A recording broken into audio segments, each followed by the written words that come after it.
আল্লাহ তাআলা কোরআনুল কারীমে ঘোষণা করেছেন, আতাজাতানিবু কাবাইরা মা তুনহাউনা আনহু নুকাফির আনকুম সাইয়্যাতিকুম ওয়া নুদখিলুকুম মুদখালান কারীমা। জোরে বলেন আল্লাহু আকবার। আল্লাহ তাআলা বলেন, দুনিয়ার মানুষ, যদি তোমরা বড় বড় গুনাহ থেকে দূরে থাকো। কে বলতেছেন? জবাব দিতে হবে, কে বলতেছেন? আল্লাহ তাআলা বলছেন, যদি তোমরা বড় বড় গুনাহ থেকে দূরে থাকো, বিরত থাকো, যে গুনাহগুলো আমি আল্লাহ তোমাদের করতে নিষেধ করে দিয়েছি, তাহলে ছোট ছোট গুনাহগুলো, ছোট ছোট পাপগুলো আমি আল্লাহ মিটিয়ে দিব, মোচন করে দিব। আর শুনে রাখো, আমি আল্লাহ পাক তোমাদেরকে সম্মানজনক স্থান জান্নাতুল ফেরদাউসের মেহমান বানাই দেব। ডান হাত তুলে মারহাবা দেওয়া যায়। যদি বড় গুনাহ বান্দা যদি তোমরা না করো, ছোট গুনাহ ধরা হবে না, ছোট গুনাহ এমনিতে মাফ করে দিব। মারহাবা দেন। যদি বড় বড় গুনাহ না করো, ছোট গুনাহগুলো আমি আল্লাহ মাফ করে দিব। আর আমি আল্লাহ পাক তোমাদের সম্মানজনক স্থান জান্নাতুল ফেরদাউসের মেহমান বানাই দিব। মারহাবা দেন। বন্ধুরা আমার লক্ষ্য করুন, কাবিরা শব্দটি হলো 1 বছর, এর বহু বচন হচ্ছে কাবায়েরু। কাবায়েরু শব্দের অর্থ হচ্ছে বৃহৎ গুনাহ, বড় বড় গুনাহ। আমার ভাইয়েরা, হযরত আব্দুল্লাহ ইবনে আব্বাসের বর্ণনায় এসেছে, তিনি বলেছেন, আল্লাহ রাব্বুল আলামিন বান্দাদের যে সকল কাজ করতে নিষেধ করেছেন সেটি হলো কাবিরা গুনাহ, বড় গুনাহ। ইমাম রাজি রাহিমাহুল্লাহ বলেছেন, যে অপরাধের শাস্তি বেশি সেটি হলো কাবিরা গুনাহ। যদি কেউ চুরি করে তার হাত কেটে দেওয়া হবে। তার বিধান, কথা কয় না। যদি কেউ মদ পান করে, ড্রিঙ্ক করে, 100 বেত্রাঘাত করতে হবে। যদি কেউ জেনা ব্যভিচার করে, বুক পর্যন্ত মাটির নিচে পুঁতে পাথর মেরে রজম করে দুনিয়া থেকে বিদায় করে দিতে হবে। কার হুকুম? একটু জোরে বলেন, কার হুকুম? ইমাম রাজি রাহিমাহুল্লাহ বলেছেন, যে অপরাধের শাস্তি বেশি এটি হলো কাবিরা গুনাহ, এগুলো হলো কাবিরা গুনাহ। সুবহানাল্লাহ বলেন। আমার ভাইরা, আমার বন্ধুরা, লক্ষ্য করুন, জালিলুল কদর সাহাবী হযরত আবু হুরায়রা রাদিয়াল্লাহু তাআলা আনহুর বর্ণনা এসে, আনাবি হুরায়রা রাদিয়াল্লাহু তাআলা আনহু قال رسول الله صلى الله عليه وسلم। হযরত আবু হুরায়রা রাদিয়াল্লাহু তাআলা আনহু থেকে বর্ণিত, তিনি বলেন, বিশ্ব নবী সাল্লাল্লাহু আলাইহি সাল্লাম বলেছেন, ইজতানিবু সাবআল মুবিকাত। আল্লাহর নবী বলেন, তোমরা 7টি ধ্বংসকারী জিনিস থেকে দূরে থাকো। শুনতেছেন? আমার দিকে তাকান, আমার দিকে তাকান। আল্লাহর নবী বলেন, তোমরা 7টি ধ্বংসকারী জিনিস থেকে দূরে থাকো। ক্বালু ইয়া রাসূলুল্লাহ, সাহাবায়ে কেরাম বললেন, হে আল্লাহর রাসূল। ক্বালু ইয়া রাসূলুল্লাহ ওয়া মা হুন্না, হে আল্লাহর রাসূল, সেই 7টি ধ্বংসকারী জিনিসগুলো কি কি? আপনারা ভালো করে গোনেন, ভালো করে গোনেন আপনারা। ক্বালা, আল্লাহর নবী বলেন, আশিরকু বিল্লাহ, 1 নম্বর হলো আল্লাহর সঙ্গে শিরক করা। ওয়াসসিহরু, 2 নম্বর হলো জাদু করা। ওয়া কাতলুন নাফসিল্লাতী হারামাল্লাহু ইল্লা বিল হক, 3 নম্বর আল্লাহর নবী বলেন, যাকে হত্যা করা আল্লাহ তাআলা হারাম ঘোষণা করেছেন, ন্যায় সঙ্গত কারণ ছাড়া অন্যায়ভাবে একজন মানুষকে হত্যা করা। ও আকলুর রিবা, 4 নম্বর হলো সুদ খাওয়া। ও আকলু মালিল ইয়াতীম, আল্লাহর নবী বলেন 5 নম্বর হলো ইয়াতীমের সম্পদ অন্যায়ভাবে ভক্ষণ করা। ও তাওয়াল্লি ইয়াউমিজ যাহাফে, আল্লাহর নবী বলেন 6 নম্বর হলো জিহাদের ময়দান থেকে পলায়ন করা। ও কাসফুল মুহসানাতিল মুমিনাতিল গাফিলাত। বন্ধুরা আমার লক্ষ্য করুন, 7 নম্বর আল্লাহর নবী বলেছেন, ইমানদার, নির্দোষ, সতী সাধবী নারীর প্রতি মিথ্যা অপবাদ দেওয়া। মুত্তাফাকুন আলাইহি। ইমাম বুখারী, ইমাম মুসলিম রাহিমাহুল্লাহ এই হাদিসটি বর্ণনা করেছেন। জোরে আল্লাহু আকবার বলা যায়। কোন আল্লাহু আকবার। আমার ভাইরা, আমার বন্ধুরা, লক্ষ্য করুন, এই কাবিরা গুনাহ সম্পর্কে উলামায়ে কেরামদের ভিতরে ইখতিলাফ রয়েছে। মতবিরোধ রয়েছে। কেউ বলেছেন কাবিরা গুনাহের সংখ্যা 60টি। কেবল আমি একটি হাদিসে 60টি বলেছি। মারহাবা দেন, আরো জোরে বলেন। বন্ধুরা আমার, কেউ বলছেন 8টি, কেউ বলছেন 10টি, কেউ বলেছেন 18টি। বন্ধুরা আমার লক্ষ্য করুন, হযরত আব্দুল্লাহ ইবনে আব্বাস রাদিয়াল্লাহু তাআলা আনহুর বর্ণনা এসেছে কাবিরা গুনাহের সংখ্যা হলো 700টি। একটু জোরে বলেন কত? একটু জোরে বলেন না। 700। কাবিরা মানে বড় গুনাহ, সাগিরা মানে ছোট গুনাহ। তে আমরা সারা জীবন কোনটা বড় কোনটা ছোট, জীবনে কে কত অপরাধ করলাম কোনো হিসাব নিকাশ নাই। জন্মের মতো খাইলাম আর পিছনের দরজা দিয়ে বের করে দিলাম, চিন্তা ভাবনা করি নাই একটা পাপের কত শাস্তি। জোরে আওয়াজ দিয়ে কথা বলুন, ঠিক কিনা? যদি কেউ এই যে সাধারণ এই যে বোতল খায়, 100 বেত্রা খায়, হযরত ওমর রাদিয়াল্লাহু তাআলা আনহু তার কলিজার টুকরা সন্তানকে এই মদ পান করার অপরাধে মারতে মারতে দুনিয়া থেকে বিদায় করে দিয়েছেন। ডান হাত তুলে আল্লাহু আকবার বলেন। একটা অপরাধ, একটা পাপের জন্য দুনিয়া থেকে বিদায় করে দিয়েছেন। আপনি আমি জীবনে কত অপরাধ করলাম, হিসাব আছে? কথা কয় না, হিসাব আছে? কোরআন হাদিসের আলোচনা ছাড়া মানুষের চরিত্র ভালো হতে পারে? আমরা তো এখন কেচ্ছা কাহিনীর বক্তা খুঁজি। কে চুটকি মারতে পারে, কে হাসাতে পারে, কে কাঁদাতে পারে, কে নাচাতে পারে।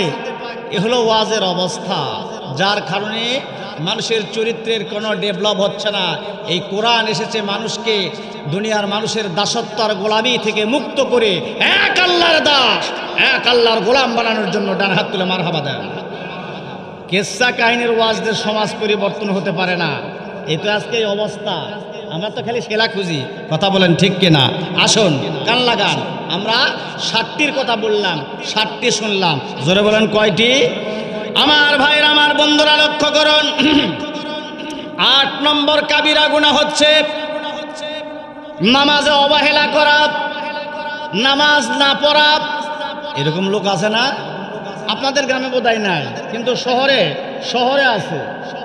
নামাজে অবহেলা করা, নামাজ না পড়া, সঠিক সময়ে নামাজ না পড়া, শাস্তি হলো ডাইরেক্ট জাহান্নাম। নাউজুবিল্লাহ বলেন, আরো জোরে বলেন। জাহান্নামীদের প্রশ্ন করা হবে। সব কথাগুলো আল্লাহ রাব্বুল আলামিন কোরআনুল কারীমে সুন্দর করে তুলে ধরেছেন। জাহান্নামীদেরকে প্রশ্ন করা হবে। কোরআনুল কারীম সূরা আল মুদ্দাসসিরের 42 নম্বর আয়াতে সুন্দর করে আমার আল্লাহ বলেছেন, মা সালাকাকুম ফি সাকার। জাহান্নামীদেরকে প্রশ্ন করা হবে। অনেক অপরাধের কারণে, অনেক পাপের কারণে মানুষ জাহান্নামে যাবে। বিশেষত কোরআনুল কারীমে আল্লাহ রাব্বুল আলামিন নামাজের কথা বলেছেন। জাহান্নামীদেরকে প্রশ্ন করা হবে, কোন অপরাধে তোমরা জাহান্নামে আসলে? জাহান্নামের আগুনে তোমরা দাউ দাউ করে জ্বলছো। জাহান্নামীরা জবাব দিবে। কোরআনুল কারীমে আল্লাহ তাআলা বলছেন, ক্বালু উলামানাকু মিনাল মুসাল্লিন। জাহান্নামীরা জবাব দিবে, দুনিয়া আমরা নামাজই ছিলাম না, নামাজ পড়ি নাই। নামাজ না পড়ার কারণে আমরা জাহান্নামের আগুনে দাউ দাউ করে জ্বলছি। জোরে বলেন নাউজুবিল্লাহ। আমার ভাইরা, আমার বন্ধুরা লক্ষ্য করুন, সব কথাগুলো আল্লাহ তাআলা তার নবীর মাধ্যমে জানিয়ে দিয়েছেন। কোরআনুল কারীমে সব ফয়সালা আল্লাহ তাআলা জানিয়ে দিয়েছেন। বন্ধুরা আমার লক্ষ্য করুন, এটা হলো 8 নাম্বার। 9 নাম্বার কাবিরা গুনাহ হলো যাকাত না দেওয়া। নামাজ পড়তে রাজি আছে, যাকাত দিতে রাজি নাই, এমন মুসলমান আছে না নাই? যাকাত দিলে মাল লাগে, কি লাগে? এটা জোরে বলেন। এই যে মামু মামু। ভাইরা আমার, বন্ধু আমার লক্ষ্য করুন, আল্লাহ তাআলা কোরআনুল কারীমে বলেছেন, আল্লাযীনা হুম লিস-সাকাতি ফাইলুন। যারা যাকাত বা পবিত্রতার কাজে কর্মতৎপর। যাকাতের আবিধানিক অর্থ হচ্ছে পবিত্রতা, পরিচ্ছন্ন, আধিক্য, ক্রমবৃদ্ধি। আপনি যাকাত দিবেন, আপনার মাল আল্লাহ বাড়িয়ে দিবেন। ডান হাত তুলে মারহাবা দেওয়া যায়। ভাইরা আমার, বন্ধুরা আমার লক্ষ্য করুন, খুব গুরুত্বপূর্ণ আলোচনা। নিজের ধন সম্পদের একটি নির্দিষ্ট অংশ গরিব মিসকিন অভাবী লোকদের মধ্যে বিতরণ করে দেওয়ার, বন্টন করে মানে মানে নিজের ধন সম্পদের একটি নির্দিষ্ট অংশ গরিব মিসকিন অভাবী লোকের মধ্যে বন্টন করে নিজের সম্পদকে পবিত্র করার নাম হলো যাকাত। জোরে বলেন মারহাবা। আমার ভাইরা, কোরআনুল কারিমে আল্লাহ রাব্বুল আলামিন সুন্দর করে বলছেন, ক্বাদ আফলাহা মান যাক্কাহা ওয়া ক্বাদ খাবা মান দাসসাহা। কার কথা? আল্লাহ তাআলা পরিষ্কার জানিয়ে দিয়েছেন, সফল কাম হলো সেই ব্যক্তি যে নিজের নফসকে পবিত্র তাজকিয়া করলো, পবিত্র করলো নিজের নফসকে, নিজের আত্মাকে। আর ব্যর্থ হলো সেই ব্যক্তি যে নিজেকে কলুষিত করলো, নিজের অন্তরকে পবিত্র করতে পারলো না। জোরে কথা বলেন ঠিক কিনা? আমার ভাইরা, আমার বন্ধুরা, লক্ষ্য করুন এই কোরআনুল কারিমে আল্লাহ রাব্বুল আলামিন 82 জায়গায় নামাজের কথা বলেছেন। কয় জায়গায়? আরে ভালো করে মুখস্থ করেন, কয় জায়গায়? 82 জায়গায় আল্লাহ রাব্বুল আলামিন নামাজের কথা বলেছেন। 80 জায়গায় যাকাতের কথা বলেছেন। আর 28 জায়গায় আমার আল্লাহ নামাজ এবং যাকাতকে একই আয়াতে এট এ টাইমে আল্লাহ তাআলা উল্লেখ করেছেন, আকিমুস সালাত ওয়া আতুজ যাকাত। 28 জায়গায় মারহাবা দেন। আমার ভাইয়ের, আমার বন্ধুরা, লক্ষ্য করুন, সব কথাগুলো আল্লাহ তাআলা জানিয়ে দিয়েছেন। আমার ভাইয়েরা, যে ব্যক্তি নামাজের পাশাপাশি যথাযথভাবে যাকাত প্রদান করলো, সে ব্যক্তি নিজের মন এবং দেহকে পবিত্র করলো, তার চরিত্রের পবিত্রতা অর্জন করলো, তার জীবনের পবিত্রতা পরিচ্ছন্নতা করলো, তার পরিবারকে পবিত্র এবং তাজকিয়া করলো, সে সমাজ এবং রাষ্ট্রকে তাজকিয়ার ভূমিকায় পালন করলো। জোরে বলেন মারহাবা। ভালো করে কান লাগান। বিশ্ব নবী মুহাম্মদুর রাসূলুল্লাহ সাল্লাল্লাহু আলাইহি সাল্লাম, বিশ্ব নবী দুনিয়া থেকে বিদায় হয়ে গিয়েছেন। কান লাগাতে হবে। সরাসরি হাদিস শরীফ থেকে বলছে, হযরত আব্দুল্লাহ ইবনে মাসউদ রাদিয়াল্লাহু তাআলা আনহু বলেছেন, তোমাদের নামাজ কায়েম এবং যাকাত দেওয়ার জন্য একই সঙ্গে আদেশ করা হয়েছে। রাসূলুল্লাহর হাদিস। সুতরাং কেউ যদি নামাজ পড়ে যাকাত না দেয়, আল্লাহর দরবারে তার নামাজ কবুল হবে না। বন্ধুরা আমার, লক্ষ্য করুন, মুসলিম জাহানের খলিফা আমিরুল মুমিনিন হযরত আবু বকর সিদ্দিক রাদিয়াল্লাহু তাআলা যখন ইসলামী স্টেটের প্রধান হলেন, রাষ্ট্রপ্রধান হলেন, আমিরুল মুমিনিন আবু বকর সিদ্দিক তার খিলাফতকালে আরবের কিছু সংখ্যক লোক যাকাত দিতে অস্বীকার করেছিল। যদিও তারা নামাজ পড়তো, কিন্তু যাকাত দিত না। বন্ধুরা আমার, লক্ষ্য করুন, যাকাত দিত না। হযরত আবু বকর সিদ্দিক রাদিয়াল্লাহু তাআলা আনহু তাদের বিরুদ্ধে যুদ্ধ ঘোষণা করলেন। যুদ্ধ ঘোষণা করেছিলেন তিনিও দৃঢ় কণ্ঠে বলেছিলেন, যারা নামাজ এবং যাকাতের ভিতরে পার্থক্য করবে, আমি আবু বকর তাদের বিরুদ্ধে অস্ত্র ধারণ করব, যুদ্ধ ঘোষণা করব। জোরে বলেন মারহাবা। আমার ভাইরা, তিনি বলেছিলেন, আল্লাহর কসম, ওয়াল্লাহি, আল্লাহর নামে কসম করে বলছি, ওরা যদি একটি উটের রশি দিতে অস্বীকার করে, যা তারা রাসূলুল্লাহর জামানায় দিত, তাহলে আমি আবু বকর অবশ্যই তাদের বিরুদ্ধে অস্ত্র ধারণ করব। জোরে বলেন মারহাবা। নামাজ এবং যাকাতকে আল্লাহ রাব্বুল আলামিন পাশাপাশি দাঁড় করেছেন। আওয়াজ দিয়ে কথা বলতে হবে, ঠিক কিনা? আমার ভাইরা, যাকাত শুধু আল্লাহ আমাদের উপরে ফরজ করেন নাই, পূর্ববর্তী উম্মতের উপরে যাকাত ফরজ ছিল।